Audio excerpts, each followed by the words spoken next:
And now another edition of the King's Commentary.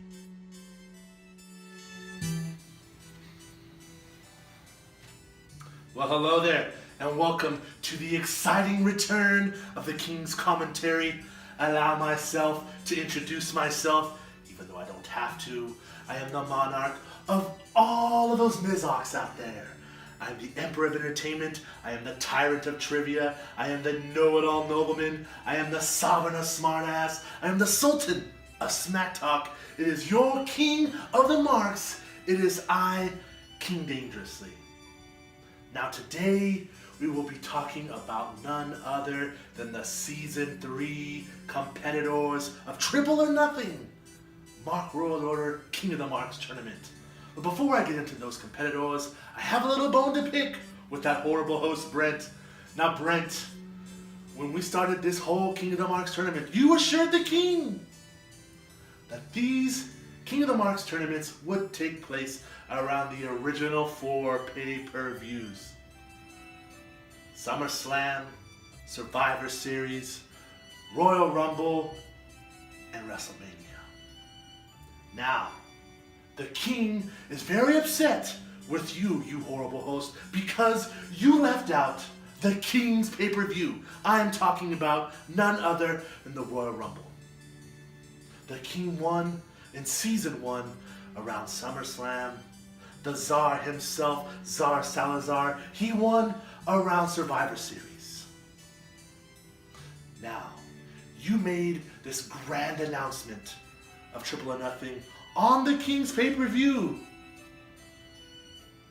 But you forgot to have that tournament to crown that champion around the King's pay-per-view, the Royal Rumble. Now in today's episode, I will be not banishing any of those competitors that I'm about to list, but I will, however, banish you horrible host. How dare you disrespect the King and his royal pay-per-view, the Royal Rumble. Therefore, horrible host Brent, you, sir, are banished. And I hope you redeem yourself for this tournament. Now, enough about that horrible host, that peasant, that pissant. He is neither here nor there. Today, I will be talking about those 8 competitors who will compete in the Triple or Nothing King of the Marks tournament. Now, I'm going to talk about those 2 cronies first. Let's get those horrible cronies out of the way. They make their return. I'm talking about none other than the King's Jester himself. I'm talking about Superfan Randall. Now, Superfan Randall, you have lost the King in Season 1, not once but twice. Season 2, you lost in spectacular fashion. I believe it was to Fresno Kid Josh. And Season 3, somehow, someway, you, sir, are back in this tournament. Now, I heard you say on the Mark World Order podcast that if you do not win Season 3, you will retire from all King of the Marks tournaments. So, I will hold you to that, Superfan Randall, the Jester himself. But, if for some reason, somehow, someway, if you win this tournament, the King himself, King Dangerously, will rethink your Jester status. Now, what does that mean? We don't know yet. That's up to you, Superfan Randall. So enough about that peasant. Let's talk about Nathaniel. Nathaniel makes his return to Season 3 after being in Season 1, losing in spectacular fashion, and he did not have the balls to show up in Season 2. Either way, it would not have mattered, because if he was in Season 2, he would have lost to the Tsar one way or another. Now, speaking of returns, the worst looking everythings, I'm talking about none other than Jason Hastings and Trick Rogers. Now, last time they were here, I said they were former champions of the California Wrestling Association. They somehow, someway pulled it off, and they became CWA Tag Team Champions yet again. but nobody saw it because it was in the dark. So your championship reign is tainted, and I will move on because you two peasants, just like last season, will be banished yet again. Now we have we have three new competitors. So first off, I would like to talk about none other than Eric Dotson, a member of the Front Row Mafia, a cohort of the sleeper Charles Porter himself. Welcome to the King's Game. Welcome to Triple or Nothing. Eric, I know you've been following the past 2 seasons and you want to be like your king and you want to win. I wish you good luck, sir, because you're going to need it. Even though I have listed the cronies and I have listed the worst looking everythings, they are worthy opponents. Another opponent new to this game, I'm talking about Mr. Crowley himself, Alexander Crowley, a man who is a friend of the Ring Crew. He is a member of the Mark World Order. He is a wealth of knowledge, and he makes his debut here in the King of the Marks Season 3. Kudos to you, my friend, and congratulations on that engagement.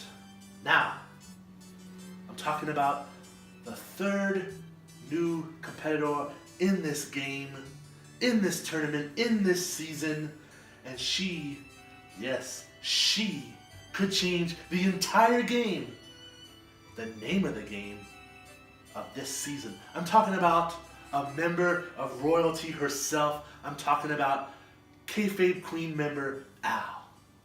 Now, Alicia is in fact a queen. Now, is she Queen of the Marks? Will she maintain that man status? Will she be the King of the Marks? We shall find out.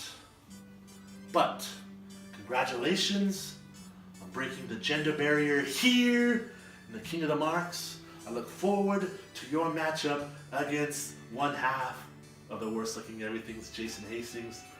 And I look forward to you defeating him, because you could be facing my very own brother, the final competitor here in the King's Game. I'm talking about none other than the elder statesman of this ring crew. I'm talking about Rated R Salazar. Now, as you know, he was defeated by his very own brother in Season 2, and that broke the King's heart. But the ring crew's destiny was fulfilled in Season 2. As you know, the King went on record. Yes, he did. He went on record and he predicted brother versus brother. And he predicted after that, that one of those Brothers of Destruction would be in the final and that they would win. As you know, Zar Salazar did in fact do that. Now, Rated R, my very own brother, the destiny must be fulfilled. We shall reign supreme here in the Kingdom of Dangerously with those 3 crowns. And we must defeat those cronies. We must defeat those worst looking everythings. And we must defeat those 3 newcomers. And when it is all said and done, it will be the King's pleasure to put that crown upon your head, present you with this championship, the King of the Marks championship, and declare you Sultan Salazar. The King looks very forward to that. Now, I hear that the very first episode of the King of the Marks tournament drops in a matter of days. I don't know who will be in that first episode, but next week, the King himself will review that episode. You know what happens when he reviews that episode? Someone will be banished. So to all of you 8 competitors, new and old alike, I wish you good luck, because you will need it. Of course you'll need it, because Rated R Salazar's in the tournament. And he's going all the way to the top. So, I will see you fine, ladies and gentlemen, tuning in today to the King's Commentary. A farewell and adieu. We will see you very shortly on another edition of the King's Commentary.